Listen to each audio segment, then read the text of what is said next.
Voilà, alors, aujourd'hui on est le 28 juin et je vais vous parler des peintres Robert par les yeux de la petite Robert. C'est-à-dire les événements de ma vie où le fait d'être dans cette famille a joué un rôle. Ça veut dire que la présentation est 300% subjective. On est d'accord? Voilà, donc, je suis née le 15 mai 1946 des 4 filles de Marc Robert. Je suis la 3e. Pour cette raison, on m'a toujours appelée la petite Robert. Et mon premier souvenir, qui est très vif, à 2 ans, mon père fréquentait le beau site, les unions chrétiennes de jeunes gens là-haut, et je suis tombée sur un nid de guêpe. Et là, j'ai été piquée. Et ça, c'est un souvenir vif dont je me souviens. Maintenant, les autres souvenirs dont je vais vous parler, ils sont tricotés avec ce que mes parents ont raconté, j'ai encore posé 2-3 questions à mes sœurs. Je ne peux pas dire exactement ça, je m'en souviens. Ça m'a été raconté. Souvent, c'est dans ma mémoire actuelle, je dis tricoté ou c'est tissé ensemble. Donc, il y a c'est pas vraiment pur mes souvenirs à moi. Ensuite, mon père était architecte à la commune, ici à la Chaux-de-Fonds. C'est-à-dire que mon grand-père, Philippe Robert, avait 4 filles et un fils, et il a voulu que tous ses enfants fassent une profession artistique. Si bien que mon père a appris la sculpture sur bois. Et quand, à 19 ans, il a perdu son père, Philippe Robert est mort accidentellement, il s'est dit qu'il n'allait pas pouvoir entretenir une famille en étant sculpteur sur bois. Il a fait un TEC en architecture à Bienne. Donc moi, j'ai dû écrire profession du père, technicien architecte. Puis après, dans les années 50, je ne sais pas si c'est la naissance de la SIA, mais il y a eu décision de protéger la profession. Puis moi, j'étais très impressionnée qu'il y a eu des examinateurs qui sont venus suivre le travail de mon père à la commune pendant une dizaine de mois à peu près. Puis après, il a été déclaré architecte et il pouvait signer les plans. Mais il n'a pas fait un poli. Ma sœur a fait un poli à Zurich, il n'y avait pas encore... Lausanne, c'était les Pulls, c'était pas fédéral à l'époque. Et mon père est devenu architecte après cette sélection, quand ils ont décidé de protéger la profession. Il fallait examiner tous les architectes, et puis il y avait des élus, puis il y avait des repoussés. Et puis pour moi, mon père, c'était Dieu le Père, comme toujours les enfants, ils considèrent le Père comme ça. Le fait qu'il soit examiné, qu'il y ait des gens supérieurs à lui, ça m'a impressionné. Et on était très impliqués sur ces chantiers. Il a rénové différentes écoles dans la région, collège du Valenfron, collège de la Charrière, la maison qui était l'Esther, qui est derrière la bibliothèque de la ville. Et dans cette maison, je ne sais pas comment on l'appelle maintenant, c'est l'école du niveau tertiaire, je ne sais pas. Il y a une coupole avec un observatoire sur le toit. Et je me souviens qu'avant même qu'il y ait la barrière, j'ai marché là autour avec mon père, j'avais 2 ans, 3 ans. Je ne vous dis pas les terreurs de ma mère. Mais on allait très souvent le chercher à la fin du travail, mes sœurs et moi, et puis là, il nous faisait faire des tours sur les chantiers. On a eu l'occasion de croiser les ouvriers qui avaient fini leur journée de travail. Et moi, j'étais une petite blonde, j'étais comme ça, hein, c'est cette époque dont je vous parle. Et ces ouvriers italiens étaient toujours très touchés. Et ils chantaient Mirella del mio cuore, etc. Parce qu'ils avaient leurs enfants en Italie. Puis là, l'architecte arrivait avec des petits, et puis ça les touchait, c'était clair. Mais à cette époque-là, je disais si et non en italien. J'avais des notions d'italien qui se mélangeaient à mes notions de français. Voilà, ça c'était mon père architecte. Mon père avait 4 sœurs. Suzy, l'aînée, est devenue organiste. Elle a tenu l'orgue à Corcelles, Cormondrèche pendant 60 ans au moins, si ce n'est plus, dans cette église de Corcelles, Cormondrèche qui est totalement décorée par Philippe Robert. Vivette, Geneviève, elle était jardinière. Ensuite mon père architecte. Ensuite Toinon qui a fait de la peinture sur porcelaine. Puis Danielle est entrée en formation après la mort du père, donc elle est devenue infirmière. Elle n'a pas suivi cette volonté-là. 1948, j'ai un souvenir qu'il y a eu le 100e anniversaire de la République et que mon père jouait Léopold Robert. Et juste ça. Puis il y a 15 jours, j'ai téléphoné à ma soeur Dominique. Puis je lui dis, c'est vrai ça? Puis elle me dit, oui, oui, oui, oui. Et elle me dit, notre père jouait Léopold et notre grand-père, Paul Primo, pasteur, jouait Guillaume Farel. Et elle me dit, ma soeur Dominique, qui avait 18 mois de plus que moi, donc moi j'en avais 2, puis elle en avait 3 et demi, elle m'a dit, je me souviens, comme si c'était hier, j'étais très choquée. On n'a pas regardé tout le spectacle, on est allé les voir dans les loges avant. Et j'ai vu mon père et mon grand-père avec du rouge à lèvres. Ils étaient grimés pour monter sur scène. Et puis, pour nous, c'était choquant. Enfin, pour elle, moi, j'ai pas remarqué ça. Puis c'est là qu'on voit que même si on vit des mêmes événements, ce qu'on capte, c'est différent. Donc, elle a capté cette histoire de rouge à lèvres. Évidemment, ça m'a fait bien rire. Et puis, je ne manque pas de vous le raconter. Ça, c'était 1948. Il y a eu, en 1948, une espèce d'opéra dont j'ai reçu la partition. Et il y a encore des tas de choses à creuser. Voilà. Ensuite, j'apprends à dire mon nom quand j'entre à l'école. Et je dois dire mon adresse. J'étais à Numatro 169 à l'époque. Et je dois dire originaire du Locle et de Neuchâtel. Parce que les Robert sont originaires du Locle. Mais Léopold, pour ses fresques, qui ne sont pas des fresques, les toiles au musée de Neuchâtel, dans la cage d'escalier, ce n'est pas des fresques, c'est des toiles. Il a reçu la bourgeoisie d'honneur, qui dure pour 3 générations, et les suivants ont l'origine. Donc, lui, Léopold, Philippe et mon père étaient bourgeois d'honneur de Neuchâtel, puis nous, on a dû ajouter Neuchâtel à l'origine du Locle. Donc je devais apprendre à 6 ans, remplir les papiers originaires du Locle et de Neuchâtel. Voilà.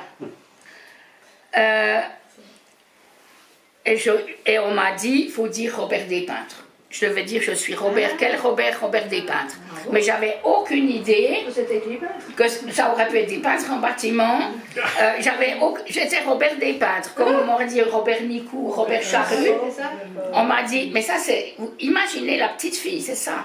Je vous livre ça comme c'était. Mais voilà, exactement. Alors Robert Despeintres. Voilà, voilà, c'est ça. Robert Despeintres. Voilà, moi je devais dire Robert Despeintres, puis même à cette époque-là, je n'étais pas consciente que la venue Léopold Robert, c'était ce Robert-là. Ça, c'est venu après. Voilà. Je pourrais parler un petit peu de Saint-Blaise, où il y a eu Théophile. Théophile, qui est l'aîné des 3 peintres. Théophile, Philippe et Paul-André, la génération de mon grand-père. Et je ne me souviens pas de lui, mais je me souviens de tante Agnès, sa femme, qui a vécu encore. Et je me souviens d'un très beau jardin, d'une maison. Il y a les cousins que je fréquentais, je me souviens très bien. Je me souviens très bien de toutes ces vacances à Évillard, où on allait soit avec mes parents, soit après on allait toutes seules, les 3 en train. Et on nous mettait dans le train ici à la Chaux-de-Fonds. Et je me souviens toujours, on nous disait, quand il y a beaucoup de petits tunnels, il faut descendre à la station suivante.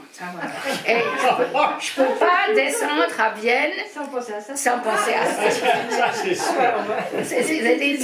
C'est des trucs qui restent. À Évillard, il y avait un piano, c'était pas celui-là, parce que c'est un piano Ganimard. Le piano d'Évillard, il est chez ma fille Marion. Je me souviens quand je me tapais la tête, là. Donc, ça veut dire, voilà, on est à cet âge, je me souviens. Oui, je me souviens que je me tapais la tête au piano d'Évillard. Je me souviens, non, je ne me souviens pas, mais je vous ai déjà dit, à 3 ans, j'ai choisi les roses d'oignon pour mon service de Toinon Robert. Les vacances à Évillard, où j'étais principalement accueillie par ma grand-mère, que j'ai très bien connue, la femme de Philippe Robert, qui a été longtemps veuve, puisque Philippe est décédé accidentellement en 30, elle doit être morte dans les années 60, si je me souviens bien. Et puis il y avait mes 2 tantes, Geneviève et Daniel. On devait faire du désherbage, on tombait dans les étangs. Ma mère devait toujours venir avec 2 tenues parce qu'on sortait des étangs avec des grenouilles dans les poches. Et puis, il fallait nous changer. Et puis, évidemment, la première fois où on était plus grande, où elle n'a pas pris des habits, ben, ce jour-là, on est tombé dans les temps, puis elle n'avait rien. Ça, c'est toujours comme ça. Les récits de mes parents. Alors, Aurel nomme son fils Léopold, parce que Aurel voulait honorer Léopold, mais on ne donne pas à un bébé le nom d'un suicidé. Donc, il a dit Léopold. Et j'ai entendu Madame Ariane Aradon récemment, qui dit Léopold Robert tellement vite qu'on n'entend pas le D. Or, pour moi, c'est très important de dire Léopold Robert, parce que si on dit Léopold Robert, on n'entend pas la différence entre Léopold et Léopold. C'est un petit peu comme Seigneur-Légier et Saint-Légier, ou Saint-Maurice et Saint-Moritz, on confond facilement. Léopold, c'est l'enfant de Aurel, père des trois de la génération de Philippe. Voilà. Dans cet âge-là, peut-être 3-4 ans, il y a des mots dans les conversations de mes parents qui sont chargés négativement. J'y comprends rien, mais je sais, il y avait le diable évidemment, il y avait le mot Bosch, parce que mon père a fait un stage à Munich en 37-38. Et si on faisait des mauvaises notes en allemand, on n'était jamais puni, parce que les Bosch, on s'en... Bon. Et puis les catholiques, ma mère était très contre les catholiques. Et Audelaire. Audelaire, alors imaginez un tiroir dans la tête d'une petite fille où il y a le diable, les catholiques, les Bosch et Audelaire. Et les catholiques. Oui, les catholiques, oui. Et Audelaire, ben, il y avait des concours au moment de Léopold et Philippe. Et puis celui qui gagnait, si c'était Ferdinand Audelaire ou si c'était André Robert, celui qui gagnait, il nourrissait sa famille pendant 3 ans. Donc c'était une rivalité. Alors Audelaire, dans mon casier là-haut, il est hyper négatif. Mais quand j'ai appris l'espéranto, je tombe sur Hector Audelaire, fils de Ferdinand, qui a fondé l'Association universelle d'espéranto. Tous les espérantophones connaissent. Vous avez un livre quelque part. Je me suis dit, je ne connais pas ce Audelaire. Hector Audelaire.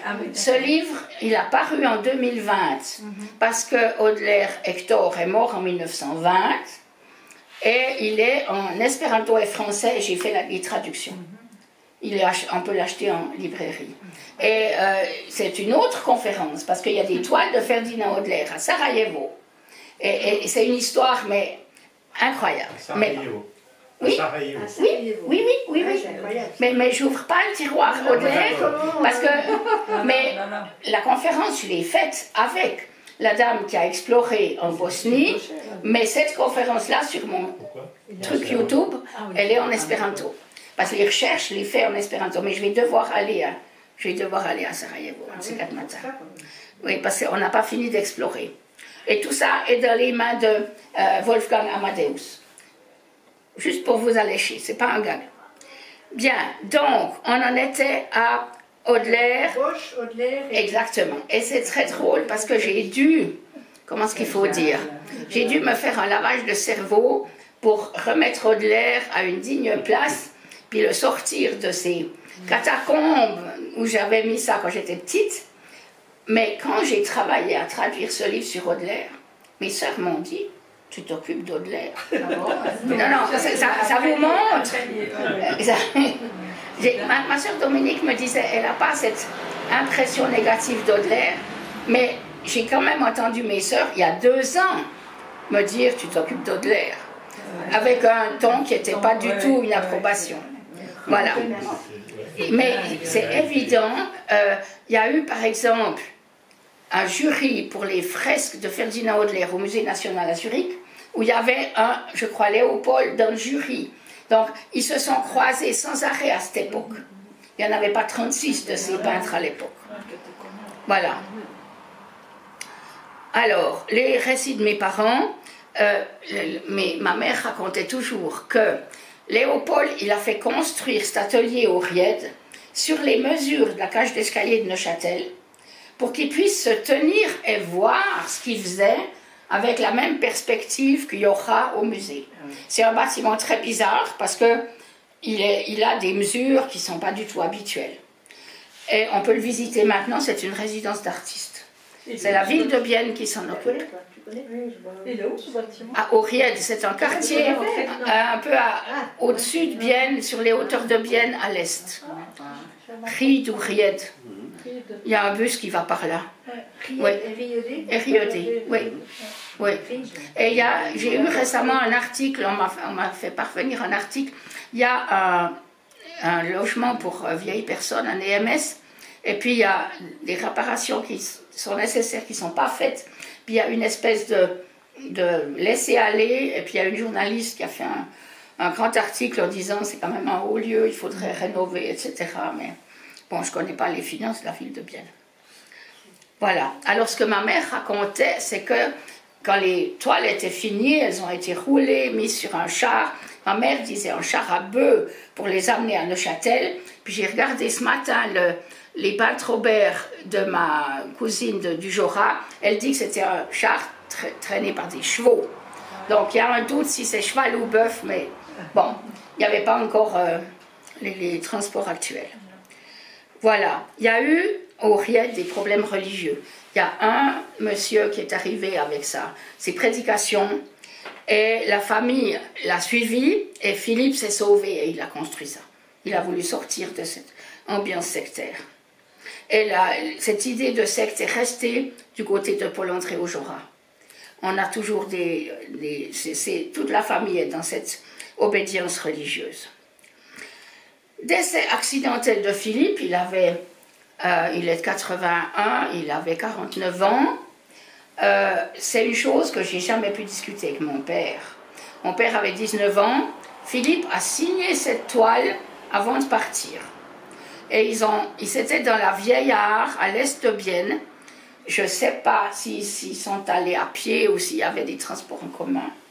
Mais visiblement, il a coulé avec une congestion. Et visiblement, mon père a essayé de le retirer, et puis il n'a pas réussi. Et puis, je comprends très bien que ce soit un sujet douloureux. On n'a jamais pu en discuter vraiment avec mon père. Et donc, mon père, à 19 ans, est devenu orphelin de père. Voilà. Une chose que je dois vous montrer, c'est la Bible que vous avez. Vous pouvez la regarder. J'ai préparé quelques livres là. Elle est décorée par Philippe Robert. Ça a été la Bible de mariage pendant 20 ou 30 ans. Voilà. Et on la trouve aux livres anciens parce que dans toutes les familles, quand ils liquident la maison des parents, il y a ça qui arrive dans les récoltes de livres. Alors moi, je l'achète toujours quand j'en trouve une. Puis si je rencontre des gens qui sont chrétiens et qui lisent la Bible et qui comprennent le français, je leur offre ça. Décoré, et il y a une lettrine au début de chaque, tout est décoré d'un bout à l'autre. Et chaque lettre est différente au début de chaque chapitre. Il y a des dessins au début il y a des dessins au début et à la fin des livres. Voilà. Et des dessins. Oui. C'est très art déco, hein. Voilà. Ouais. Ça, c'est la Bible. Et mon père avait une édition, le double d'épaisseur. Ça, c'est la Bible normale, dans un papier qui est fin, mais ce n'est pas un papier Bible, mais c'est un papier assez fin. Mon père avait une édition unique, qui était beaucoup plus épaisse, et il nous lisait chaque soir quelque chose. Et imaginez qu'il avait sa mère, ses 4 sœurs, sa femme et ses 4 filles. Puis on avait très souvent une famille gagne-bain qui était chez nous avec un petit cousin qui avait mon âge. Puis le petit cousin une fois a dit à mon père, tu devrais faire des plus longues lectures, c'est le seul moment où elle ne t'interrompt pas. Toutes ces dames qui étaient plus bavardes. Voilà. Ma mère est arrivée dans cette famille Robert. Elle a attendu quelques années ou dizaines d'années. Après, elle a commencé à faire des conférences sur les peintres Robert. Mais elle nous a dit, elle a d'abord voulu voir si tout à coup mes tantes s'y mettaient, puis personne s'y est mise, puis elle a fait des recherches, et puis elle a fait des photos, et elle a donné des conférences sur les peintres Robert, aussi à la Société de généalogie. Je me souviens qu'elle nous parlait de monsieur Pierre-Arnold Borel, par exemple. Elle avait des contacts, puis elle présentait la famille Robert. Elle avait des photos de beaucoup de toiles. Nous, on essaye maintenant d'avoir un répertoire des toiles de Philippe. Et il y a une toile, on ne sait pas où elle est, c'est la toile qui représente le manoir de Bon. Vous savez ce que c'est le manoir de Bon? Exactement. Quand Chaplin a acheté le manoir de Bon en 1952, visiblement, il y avait dedans le tableau du manoir de Bon. Et puis, dans les années 70, mes parents ont pris rendez-vous. Ils ont été accueillis par un serviteur chambellan XY. Ma mère a pu faire la photo, ils sont ressortis, ils n'ont pas vu Chaplin. Mais on ne retrouve pas la boîte où il y avait toutes les dias pour les conférences de ma mère. Donc on n'a pas encore retrouvé cette photo. Et surtout, on ne sait pas où est la toile. Parce que dans Chaplin's World, maintenant, je n'ai pas regardé, je n'ai pas cherché, mais supposément il n'y est pas. Ce que je peux imaginer, on ne va pas mettre un tableau de la maison quand on est dans la maison. Donc, un enfant Chaplin, peut-être,